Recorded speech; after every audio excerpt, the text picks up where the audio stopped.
All right, everybody, welcome back in for another deep dive. Today we're going to be taking a look at something that's probably going to sound a little dry, Okay. but I promise you it's incredibly important. And once we kind of break down what it is and how it works, Yeah. I think you're really going to find this useful. So we are talking about something called Circular 230. Circular 230. Now, if you're anything like me, when you first heard that, you probably thought that was some sort of geometry thing, right? Yeah, like a protractor or something. Yeah, exactly. But as it turns out, Circular 230 is this really fascinating set of regulations put out by the IRS that basically governs Oh, okay. who can represent you in front of them and how they have to behave, Interesting. which is pretty important, right? Absolutely. Because we all know dealing with the IRS can be Oh, a yeah. little bit intimidating. It can be a maze. It really can. Luckily, we have our expert here with us to help us navigate that maze Happy to be here. and break down this whole Circular 230 thing. Yeah. I think what's interesting about Circular 230 is that it's not just for tax professionals, Right. It's really relevant for anybody who might interact with the IRS at some point. Which, Yeah. let's face it, is most of us, right? Yeah.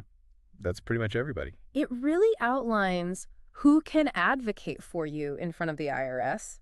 Yeah. And importantly, how they have to behave ethically. Right. So, imagine that peace of mind that you would have, Mm-hmm. knowing that the person representing you is not only qualified, but they're also bound by these, really strict ethical standards. That's a good point. And actually, the YouTube video that we're using as the source material for this deep dive Okay. keeps mentioning this phrase, practicing before the IRS. Yeah. What does that even mean? So practicing before the IRS basically means that you're authorized to represent someone else Oh, okay. in their tax matters.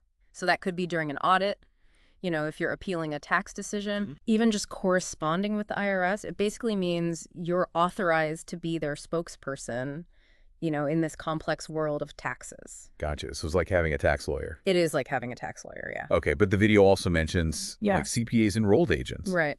All these other people can also practice before the IRS. They can. Yep. So is it all the same? Like, is there a difference between hiring a tax lawyer versus a CPA versus an enrolled agent? So yeah, that's a great question. They can all represent you before the IRS. Okay. But they do kind of come from these different backgrounds and have, varying specialties. So for example, a CPA, they're really great with accounting, financial statement issues, that kind of stuff. Whereas an enrolled agent, they're really specialized in taxation. Oh, okay. They've actually passed this really rigorous IRS exam. Wow. And then, of course, you have tax attorneys. Right. They can provide this like broader legal perspective if your case, involves more than just taxes. So it really depends on the specifics of your situation. That makes sense. So the video also mentioned something called Subpart B Okay. of Circular 230, which focuses on the duties and restrictions of all of these professionals who can practice before the IRS. Yeah. Why is that important to like the average person? So Subpart B basically lays out these ethical ground rules Okay. to ensure that whoever is representing you is acting in your best interest. For example, it mandates that they perform due diligence. Oh. They can't just, take your word for everything they have to thoroughly investigate, your situation. And it also prohibits conflicts of interest. Oh, wow. So, you can be confident that your representative is truly on your side. And Yeah. that's, really crucial for building trust and making sure that you're receiving, Right. sound advice. Makes a lot of sense. Now, the video also mentioned something called Subpart C, which is sanctions, Oh, yeah.